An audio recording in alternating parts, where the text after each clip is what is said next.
세상에는 해결해야 될 문제들이 있고 그 일들을 하기 위하여 중요한 위치에 있는 분들에게 그 문제를 해결할 수 있는 권한을 줍니다. 우리나라에서 그 권한이 제일 많은 사람, 제일 큰 권한을 가진 사람이 바로 대통령입니다. 그런데 그 대통령을 지내온 분들의 이야기를 들어보면 그 많은 힘을 가지고서도 청와대에 있을 때가 제일 힘들었다고 이구동성으로 얘기합니다. 그 대통령의 짐이 너무너무 힘들었다고 합니다.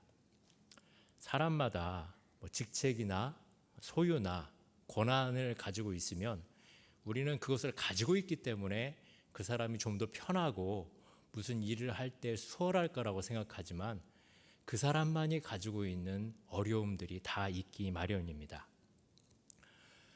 저희 아이들이 지금보다 조금 어렸을 때 온 가족이 등산을 간 적이 있습니다. 처음에는 신나게 산을 오르다가 조금 힘드니까 이 아이들이 자기 가방을 저한테 이제 맡기는 거예요. 제가 지고 올라가는데 조금 가다가 작은 애가 못 가겠다고 주저앉아 버립니다. 어떡합니까? 제가 업어야죠. 애들 가방 메고 작은 애 무등을 태워서 산을 오르는데 정말 힘들었습니다. 그날 등산의 이 대장을 맡으신 우리 아내가 저기 보이는 소나무까지 가서 좀 쉬자고 했어요. 마지막 힘을 다해서 그래 저기 소나무까지만 가서 쉬자. 가서 작은 애를 내려놓자마자 큰 애가 이번에는 자기 차례라고 자기 태워달라고 하는 것입니다. 근데 이 작은 애가요 제 어깨에다 손을 딱 올려놓더니 지금까지 내가 타고 왔으니까 내 거래요. 큰 애는 아니다. 바꿔가면서 타야지. 그러면서 엄마한테 판결을 해달라고 합니다. 엄마가 두 아이 얘기를 듣더니 사이좋게 나눠 타야지. 여기까지 네가 타고 왔으니까 저기까지는 언니가 타고 가고 그 다음은 네가 타고 가라. 그런데 거기에 제 의사는 물어보지도 않는 거예요. 그때 제가 말 못하는 짐승의 심정을 알겠더라고요. 그때 이제 선배 목사님한테 전화가 왔었습니다. 지금 어디야? 가족들하고 등산하고 있습니다. 좋겠네. 좋기는 한데 지금 굉장히 힘들고 앞으로 점점 힘들어질 것 같습니다. 제가 그 얘기를 하고 여하튼 우여곡절 끝에 등산을 마치고 잘 내려왔습니다. 여기 기혼자들이 꽤 많으신데 결혼이 좋기는 하죠. 근데 해야 될 일과 책임, 짐이 참 많습니다. 자식을 낳으면 그 자식이 짐입니다. 사실은 우리 인생을 가만히 보면 짐 아닌 것이 없습니다. 사실 그것이 세상살이이지요.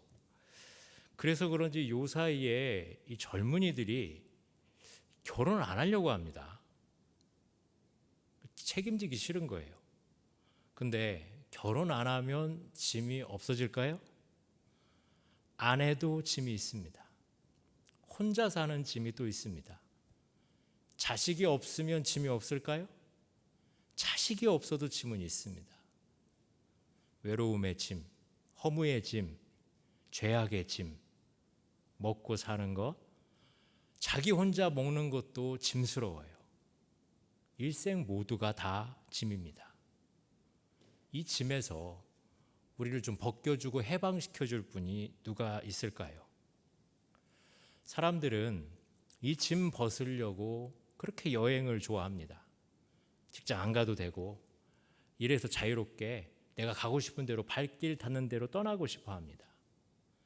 좋은 곳에 가서 쉬려고도 하고 이 세상에 이제 짐을 안 지려고 떠나지만 쉬어도 잠깐이지 또 문제를 가지고 쉬는 거지 문제를 완전히 내려놓고 평안히 쉬는 곳은 이 세상에 없습니다. 저는 개인적으로 생각할 때 가정과 교회가 참 쉬는 곳이 되어야 된다고 생각을 합니다. 가정이 정말 쉬는 장소, 쉼의 공간이 되어야 돼요. 우리나라는 이 집 밖에 있는 문화가 너무나 발달이 되어 있습니다. 여러분, PC방이 우리나라에 몇 개 있는 줄 아십니까? 제가 오늘 인터넷으로 한번 쳐보니까 2691개가 등록이 되어 있더라고요. PC방이. 그러니까 요즘 젊은 사람들은 이 PC방이라는 곳에서 쉬고 놀고 식당도 한대요. 거기서 먹기까지 합니다. 집에서 컴퓨터 하지 왜 PC방까지 가서 그걸 할까요?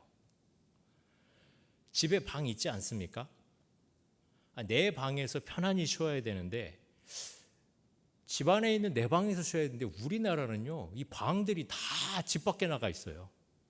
찜질방, 안마방, 전화방, 비디오방, 노래방. 드러나 보니까 이게 전부 다 노는 겁니다. 온 나라가 다 이 방문화입니다. 방문화. 집에 있어야 할 방이, 편안히 쉬어야 될 방이 다 집 밖으로 나가 버리니까 가정이 무너져 버리는 거예요. 어떤 분들은 노래방에서 노래를 부를 때도 혼자 못 부른대요. 노래를 도와주는 사람이 필요하다고 그래요. 노래방 도우미라고 합니다. 저도 어디선가 본 건데 노래방 도우미를 부르니까 자기 딸이 들어오더래요. 진짜 제가 본 겁니다. 어떤 분은 자기 처제가 들어오고 한 집은 재수 씨가 들어오더랍니다. 얼마나 세상이 요지경이고 요즘 기가 막힌 시대입니까? 비디오방, PC방, 노래방, 룸사롱, 이거 다 방입니다.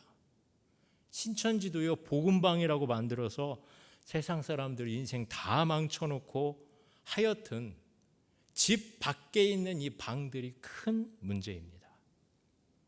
저는 여러분들이 어떤 방을 들어가고 싶으면 꼭 집 안에 있는 방을 애용하시길 바랍니다. 내가 쉴 수 있는 방은 내 집에 있습니다. 찜질하고 싶으면 집에서 하십시오. 우리 집에 찜질 되게 좋아하는 사람이 있는데 코로나 때문에 거기 못 가본 지가 한 6개월은 된 것 같습니다. 집에서 하십시오. 뭐 하고 싶으면 안방에서 하세요. 노래도 안방에서 부르고 영화를 보고 싶어도 안방에서 하십시오. 우리가 이 평안한 내 집의 안방을 잃어버리니까 불쌍해져요. 밖을 떠돌게 됩니다.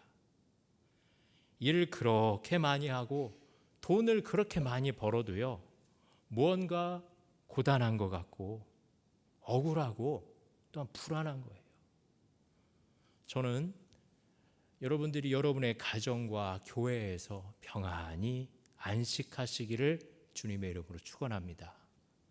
이 샬롬, 평강이 회복돼야 돼요. 제가 요즘에 즐겨 듣는 노래가 하나가 있습니다. 근데 그 노래를 듣고 있으면 정말 마음이 평안해져요. 저는 교회에도 정말 이 샬롬이 필요하다고 생각하는데, 여러분 교회 뭐가 필요할까요? 능력, 은혜, 뜨겁게 기도하는 거, 밤낮으로 열심히 전도해서 이 집을 채우는 거, 큰 일로 큰 성과를 내는 거. 저는 교회에도요, 이게 필요한 게 아니라 성도들이 예수님 안에서 안식하는 게 필요하다고 믿습니다. 여러분, 예수님이 내 짐을 져주십니다. 잘못된 죄악의 짐, 허물의 짐, 저주의 짐, 질병의 짐, 가난한 짐, 불행한 짐, 걱정, 근심의 짐을 져줄 뿐 아니라 우리의 가정생활, 사업, 모든 어려움들을 다 감당할 수 있는 능력과 은혜를 주십니다. 여기 많은 분들이 모여 계시지만 여러분들의 각각의 짐이 다 다르지만 이 짐들 예수님이 다 져주십니다. 그런 샬롬의 은혜가 저와 여러분에게 함께 하시기를 축원합니다. 마음속에 한번 샬롬 해보시길 바랍니다. 샬롬. 수고하고 무거운 짐진 자들아 다 내게로 오라. 내가 너희를 쉬게 하리라. 그 당시에 팔레스틴에 이스라엘에 수고하고 무겁고 갈데없고 방황하는 이스라엘 사람들에게 예수님은 나에게로 오면 안식을 주신다고 말씀을 하셨습니다. 이 약속은 2000년 전에 이스라엘에만 유효한 게 아니라 바로 오늘 우리에게도 유효합니다. 이 예배당 안에 있는 사람에게만이 아니고 이 예배당 밖에서 쉴 곳을 찾아 헤매는 수많은 사람들에게도 유효한 약속이 수고하고 무거운 짐진 자들아 다 내게로 오라. 내가 너희를 쉬게 하겠다는 이 약속의 말씀입니다. 여러분들이 어떤 짐을 지셨건 예수님 안에서 진정한 안식, 진정한 평안, 진정한 자유, 진정한 행복을 누리시길 바랍니다. 그러기 위해서 우리가 해야 될 것이 딱 두 가지가 있습니다. 바로 오늘 말씀에 근거한 것입니다. 첫 번째는 바로 내게로 오라는 말씀이에요. 예수님께로 우리가 가야 하는 것입니다. 하나님의 아들인 예수님은 이 수고하고 무거운 지금 우리가 지고 있는 짐의 정체를 누구보다도 잘 아시는 분입니다. 예수님은요, 태초부터 계셨어요. 우리 예수님은 인생을 아주 잘 아시는 분입니다. 그리고 누구보다도 나를 잘 아시는 분이에요. 이 수고라는 말이 성경에 처음 등장한 것이 창세기입니다. 사람이 처음 죄를 범했을 때 이 수고가 사람들에게 찾아왔어요. 범죄한 첫 번째 사람 아담이 아니라 하와에게 말씀하셨습니다. 하나님이 이렇게 말씀하세요. 네가 이제부터 수고하고 자식을 낳을 것이다. 혹자는 이렇게 바꿔 생각합니다. 자식을 낳는 것이 형벌이다. 아니에요.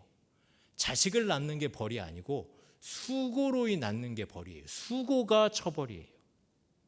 저는 상상을 해봐요. 만약에 사람이 죄를 짓지 않았더라면 우리 여자분들이 애를 아주 쉽게 낳았을 것 같아요.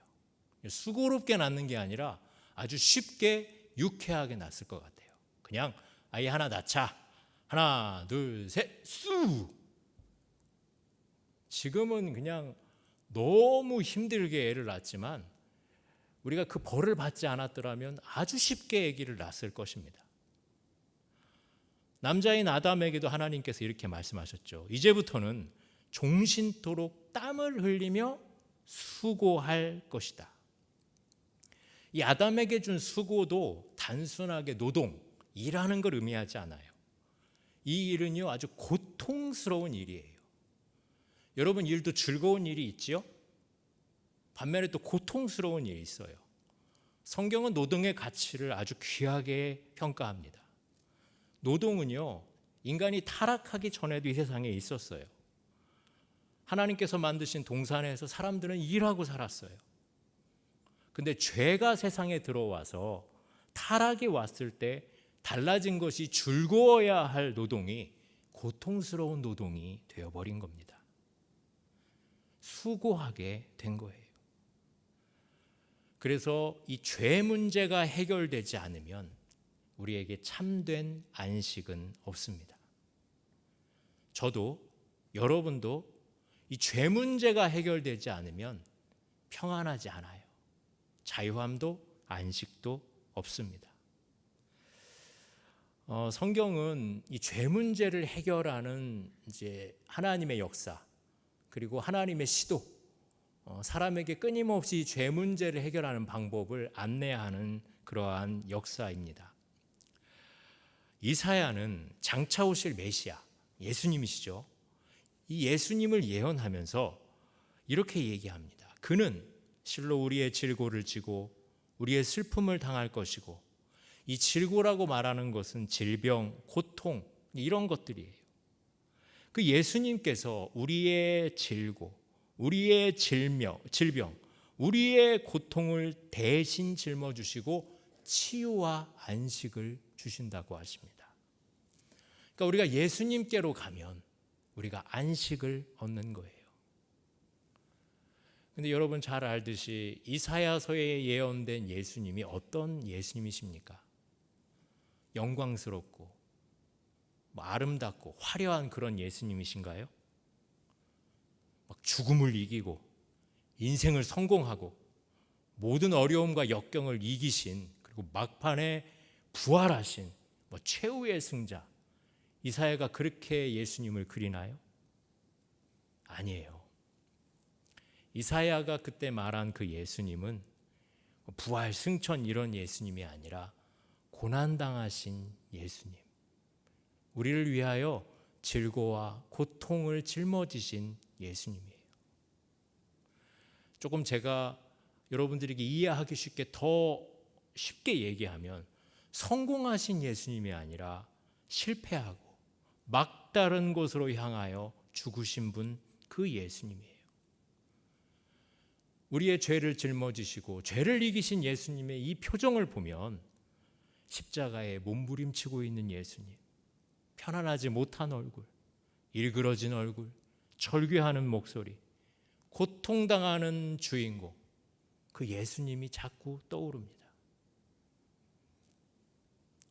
사실 우리는 영광스러운 예수님보다 이렇게 나를 위하여 내 죄짐을 대신 지시고 고통당하시는 예수님을 보면서 내 마음에 위로를 느낍니다. 고난당하신 예수님을 보면서 저분은 나의 좌절을 아시겠구나. 저분이라면 내 고통을 이해하시겠구나. 저분이라면 지금 내 방황을 알고 계시겠구나. 십자가에서 절규하시며 엘리 엘리 라마 사박다니 하고 울부짖는 예수님을 보면서 나도 저렇게 울부짖고 싶은데. 십자가의 예수님은 내 죄의 짐을 대신 지시는 분이십니다. 예수님은 지금도 십자가에서 여러분의 죄짐을 지고 계시길 믿으시길 바랍니다. 내가 혼자 해결하려고 하지 않으세요. 방법 다 알려줬잖아. 성경 공부했잖아. 교회를 몇 년 다녔는데 혼자 해결해야지. 그렇게 얘기 안 하세요. 그냥 내게로 가져오라. 내가 너희들의 그 연약함과 슬픔과 고통을 위해 십자가에서 죽었으니 내가 그것을 담당하다. 예수님 이렇게 말씀하십니다. 많은 사람들이 이 예수님을 한 번만 알고 두 번째, 세 번째는 잃어버립니다. 여러분, 우리가 그렇게 전도해도 왜 사람들이 교회에 안 오려고 하시는지 아십니까? 왜냐하면 신앙생활을 우리가 한다고 하면서 짐을 자꾸 만들어내기 때문이에요. 여러분, 혹시 신앙생활하는 게 짐처럼 여겨지십니까? 자유하고 기쁘고 즐겁고 편안하고, 그게 아니라 아이고 저것도 해야 되고 저것도 해야 되고 저것도 해야 되는구나. 여러분의 신앙이 만약에 짐처럼 여겨지신다면 사실 그건 신앙생활하고 있는 게 아니라 지금 종교생활을 하고 있는 것입니다. 성경은 기독교 신앙을 종교라고 부르고 있는 걸 거부합니다. 예수님은 종교로 대표되는 바리새인들의 그 신앙에 짐진 것들에 대해서 신랄하게 비판하셨습니다. 그 바리새인들이 백성들에게 이것도 하고 저것도 하고 요것도 하고 그래야 천국의 문이 열리고 구원받을 수 있다고 가르치는 것에 대해서 신랄하게 비판하셨어요. 저는 여러분들이 복음을 전할 때 교회 다니려면 뭣도 하고 뭣도 하고 뭣도 해야 된다, 이거 가르쳐 주지 마시고 예수님만 전해 주시기를 주의 이름으로 축원합니다. 예수님께서 당신을 위해 죽으셨습니다. 당신의 연약함을 위해, 당신의 부족함을 위해, 당신의 외로움과 눈물을 위해 죽으셨습니다. 우리 예수님이 다 지불하셨기 때문에 이제 교회 오셔서 평안하게 안식하십시오. 이것이 우리가 전해야 될 복음입니다. 여러분, 우리에겐 예수님이 안식입니다. 예수님이 우리에게 자유입니다. 이거를 여러분의 마음 가운데 새기시고 이 믿음으로 살면서 다른 사람에게도 그 자유함과 평안과 안식을 전해 주시기를 바랍니다. 두 번째로 우리에게 주시는 말씀이 있습니다. 그건 뭐냐면 내게 배우라는 말씀이에요. 내게 배우라. 나는 마음이 온유하고 겸손하니 나의 멍에를 베고 내게 배우라. 이 어떤 사람들은 이 배우라는 말만 들어도 스트레스를 받는 사람이 있습니다. 공부를 잘 못한 사람들에게 배우라 그러면 뭘 배워? 그렇게까지 많이 배웠는데 짜증이 나요. 근데 그냥 배우라는 것이 아니고 또 나의 멍에를 메고 내게 배우라. 뭘 또 멍에를 매? 이렇게 생각할 수 있어요. 스트레스 받는 거예요. 배워야 되고 멍에를 매야 돼? 그런데 예수님께서 이렇게 오해할 수 있는 사람들을 위해서 30절에 친절하게 이렇게 말씀하세요. 내 멍에는 쉽고 내 짐은 가볍다. 그래서 나의 멍에를 베고 내게 배우면 너희 마음이 쉼을 얻는다. 그러니까 예수님의 멍에, 예수님께 배우면 우리가 지고 있는 인생의 짐이 쉬워진다는 거예요. 여기 내 멍에는 쉽다라고 적혀진 헬라어 단어는 더 정확하게 표현을 하면 내 멍에는 편하다, 잘 맞는다는 말이에요. 여러분, 옷을 잘 맞는 옷을 입으면 편안하시죠? 잘 맞는 신발을 신으면 편안하시죠? 어떤 건 의자도 내게 딱 맞는 의자가 있더라고요. 그 의자에 앉으면 내가 참 편안해요. 또 어떤 때는요, 사람도 내게 맞추는 사람이 있어요. 그 사람하고 이야기하면 참 편안할 때가 있어요. 여기서 내 멍에는 쉽다. 그 말은 내 멍에는 편안하다라는 말이에요. 이 멍에는 원래 소를 위해서 만들어진 거죠. 이스라엘도 농사 짓고 또 소가 있습니다. 그래서 농사 짓기 위해서 소를 활용하고 이 소에게 맞는 멍에를 지어줍니다. 소가 얼마나 효과적으로 일을 잘하느냐는 이 멍에에 달려 있다 그래요. 그러니까 그 소의 사이즈에 딱 맞는 그 멍에를 해주면 소가 일을 잘한대요.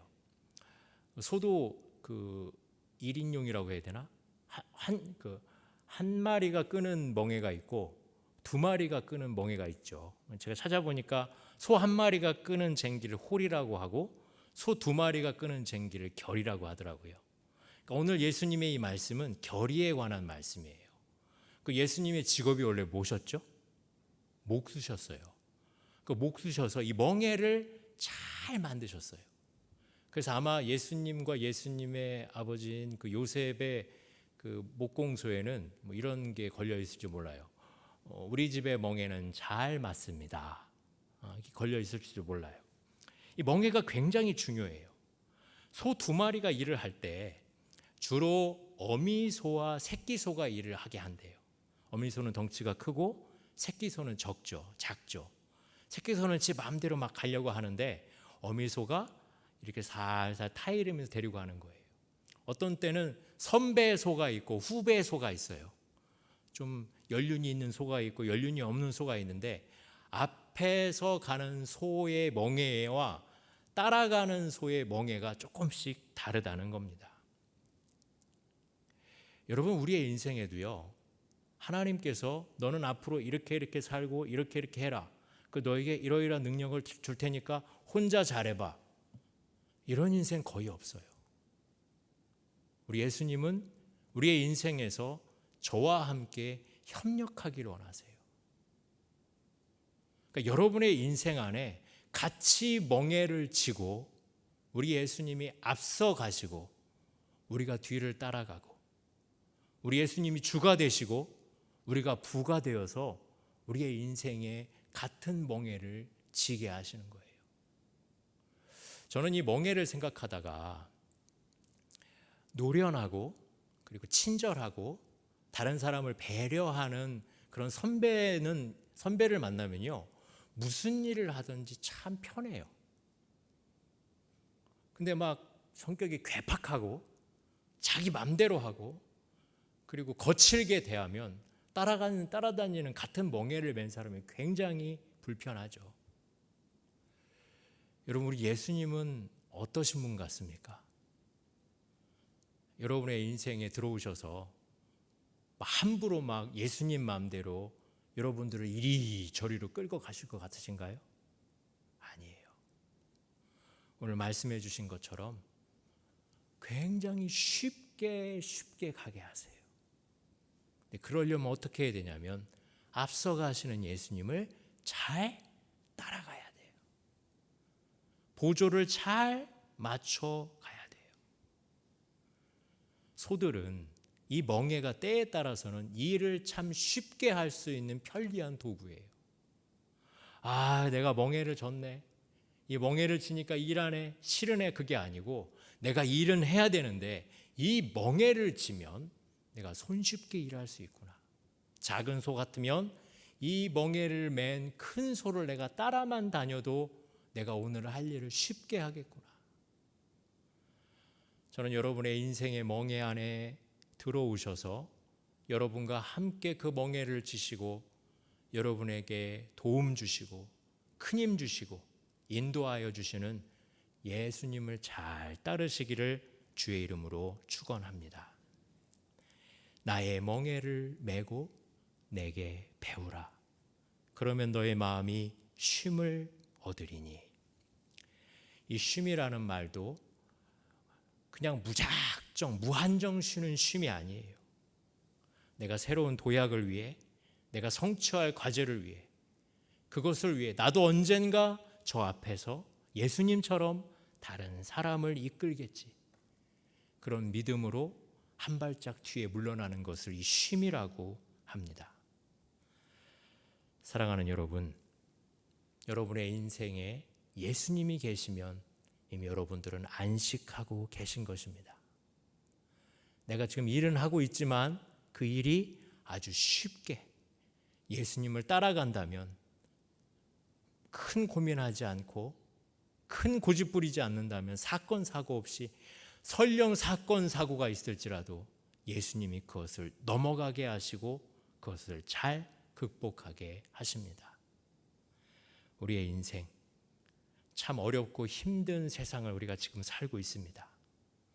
여러분, 다른 것 바라보지 마시고 우리에게 안식을 주시는 그 예수님 바라보시기를 주의 이름으로 축원합니다.